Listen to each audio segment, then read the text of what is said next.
Who owns CN and CP Railways? Oh, thanks, AI. Is owned by Canadian National Railway Company, which is a publicly traded corporation on both the Toronto and New York Stock Exchanges. CP Railways is owned by Canadian Pacific Railway Limited, also a publicly traded corporation on both the Toronto and New York Stock Exchanges.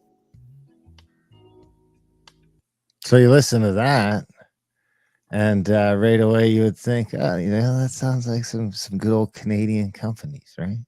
Yeah, public. Right. Let's start with CN. Let's see who owns. Let's see who the main shareholders are for CN. So there's that you were talking about right there. Here's the top 10 shareholders in this Canadian National Railway Company. Vanguard is in there. Number 1, Bill and Melinda Gates Foundation Trust with 8.7% of the stock. TCI Fund Management Limited. Who's that, Graham? Can you look into who TCI Fund Management is while I go through the rest of the list? Because they're going to be a major player in both railways. So maybe they're the people that just got the billionaires that just got offed last week. I don't know. Just look into it and I'll read off the rest of this list. So they own 6.2%. Coming in, our first Canadian company on the list, the Royal Trust Corp of Canada, 4.2%. Then we got Vanguard Fiduciary Trust. Everyone knows who they are, 3.5%. Wellington Trust Co., 2.8%. Massachusetts Financial Services, 2.3%. BMO Bank of North America Investment Management, 2.2%. Fidelity Investments Canada, ULC, 2.2%. BNY Mellon Investment, 2.1%. And the Caisse de Dépôt de Placement du Québec, 1.9%. I can't get the rest of the list because I don't want to pay money.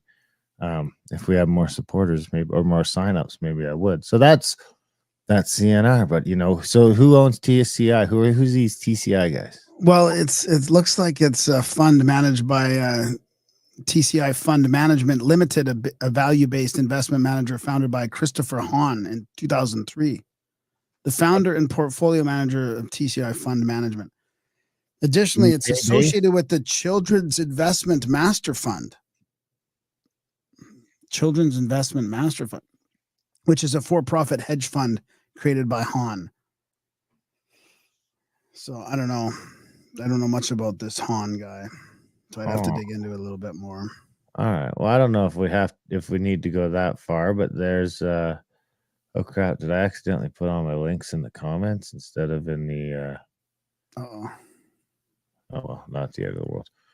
So there's CNR. Let's jump over to the reason I mentioned TCI is because if we jump over here to Canadian Pacific Kansas Cement Limited, we'll see the number 1 shareholder over here is TCI Fund Management again with 5.8% of the stock. Can I just show you something quickly on this? This is the portfolio from TCI. Google Alphabet is the top increases this quarter. Look at this is their, I guess, their portfolio holdings here, right?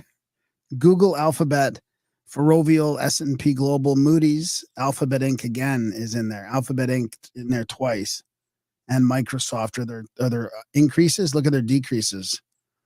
GE, Canadian National Railway, and Canadian Pacific Kansas City Limited. That's interesting. And then Visa.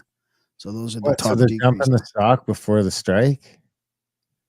Well, they're just saying that's the decreases. So I don't know if they're just performing. I don't know if they're selling it, but their performance is. It's just performing. Oh, hang on. Here's some filings made last year.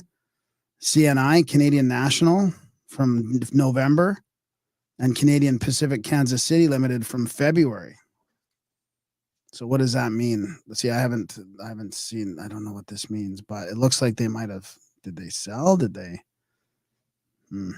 Anyways, I don't know. We should get Mike to look into it. Yeah. Because anyway, so they're on the top of that one, eh?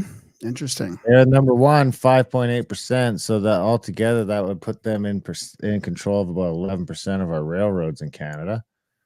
Coming in at number 2, Kramer Rosenthal, 5.7%. Vanguard again, 3.8%. WCM Investment, also out of the USA, 3.2. Fidelity, 2.9. First Canadians on the list, TD Waterhouse Private Investment Council, 2.3%. And then more U.S. companies finishing out the list there. And one more Canadian there too, asset management. One more Canadian, yeah, asset management LP. So I just thought it was interesting when you add up the 5 is 10, 16, 19, 21, 22, 23, 24, 25. You know, you're up to like 30% of this railroad right off the bat, just off the first pages of that, without getting into the small stuff, is foreign out. So, I mean, to me, that starts to get weird with even the back to work legislation. Like, who owned the railroads when we ordered these people back to work with legislation? Well, isn't it weird to be forcing people to go back to work for a U.S. owned company or just for any company for that matter? Like, Very much so. could I just quit my job if they did that? Could I just quit? Do you think? What do you mean? Work? Is it like, what if these people get ordered back to work by legislation? What if you don't go to work? Then does that mean you go to jail? You get charged, or do they just it gives them the ability to replace you outside of the union?